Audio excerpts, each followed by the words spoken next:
আজকে আমি চাল কুমড়োর ঘন্ট রান্না করব। তার জন্য হাতে কুচিয়ে নিয়েছি চাল কুমড়ো, আর তার সঙ্গে মশলা জিরে, গোটা জিরে, তেজপাতা, কাঁচা লঙ্কা, হলুদ, নুন, জিরের গুঁড়ো, চিনি, আর তার সঙ্গে পড়বে গোবিন্দভোগের চাল আর নারকেল কোড়া। এতে চাল কুমড়োর ঘন্ট রান্না করব। গরম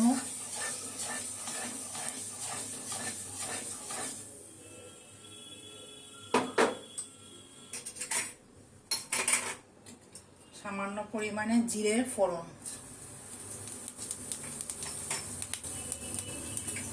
তার সঙ্গে দুটো তেজপাতা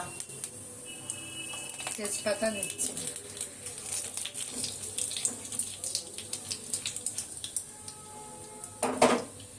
এবার নারকেল কোড়াটা তেলের মধ্যে দিয়ে একটুখানি ভাজা ভাজা করে নেব।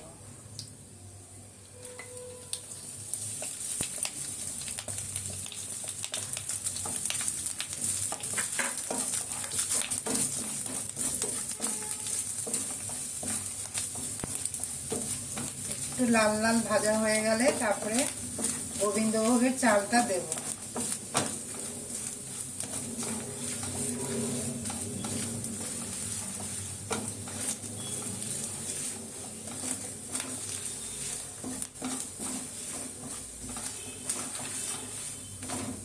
এবার গোবিন্দভোগের চালটা দিয়ে দিচ্ছি, ভিজিয়ে রেখেছিলাম, তারপরে দিয়ে দিলাম।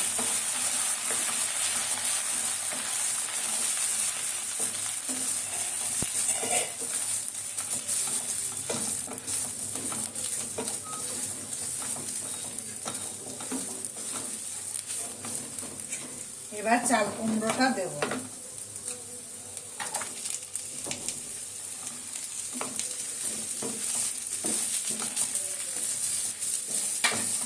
চাল কুমড়োটার সঙ্গে দুটো কাঁচা লঙ্কা ফাটিয়ে দিয়ে দিলাম, কেন চাল কুমড়ো তো বেশি ঝাল খায় না, দুটো কাঁচা লঙ্কাতেই যথেষ্ট।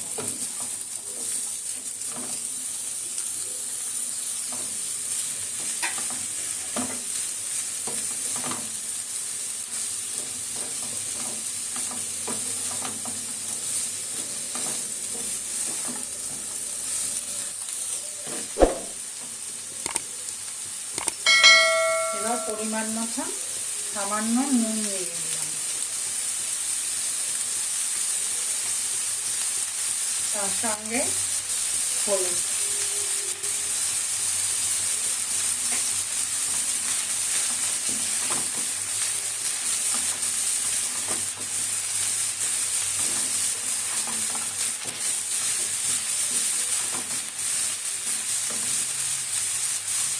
সামান্য পরিমাণে 1 চামচের মতন জিরের গুঁড়ো দিলাম।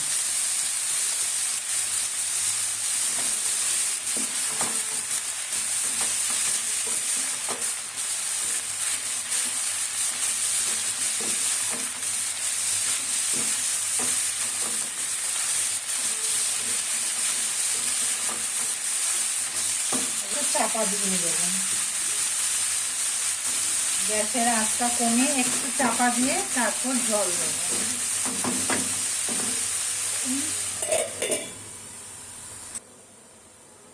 5 মিনিট বাদে আমি ঢাকনাটা খুলে একটু ভালো করে ভাজা ভাজা করে নিয়ে তারপরে জল দিয়ে দেবো।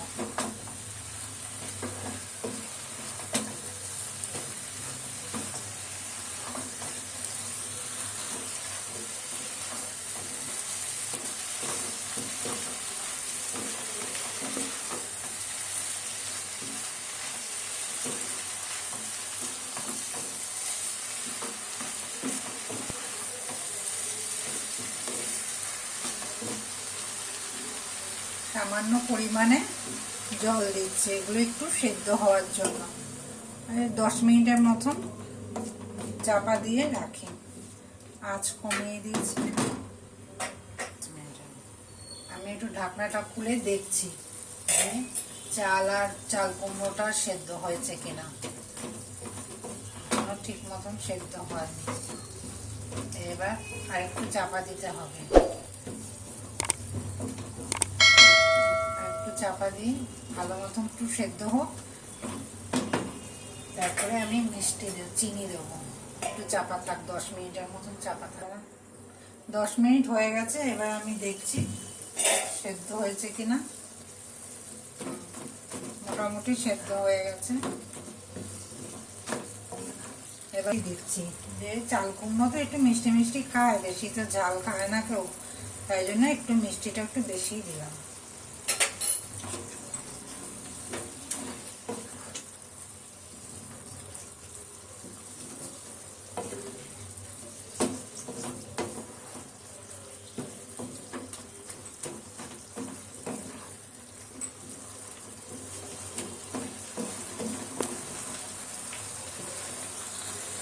রান্না করে দেখবেন চাল কুমড়ো নারকেল দিয়ে, তারপরে গোবিন্দ ভোগের চাল টাল দিয়ে দেখবেন, খেতে খুব ভালো লাগবে।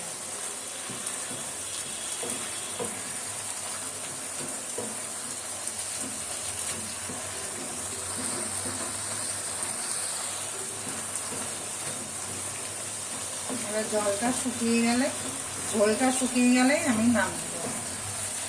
ঝোলটা শুকো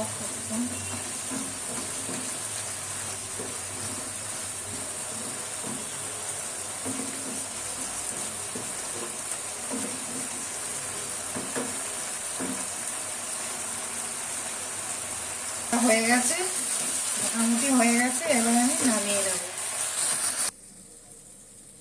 এবার চাল কুমড়ো তরকারিটা রেডি হয়ে গেছে, এবার এটা ঢেলে দিলাম। আপনারাও বাড়িতে করে দেখবেন, করে খেতে ভালোই লাগবে। চাল কুমড়ো তরকারি নারকেল দিয়ে, গোবিন্দ ভোগের চাল দিয়ে।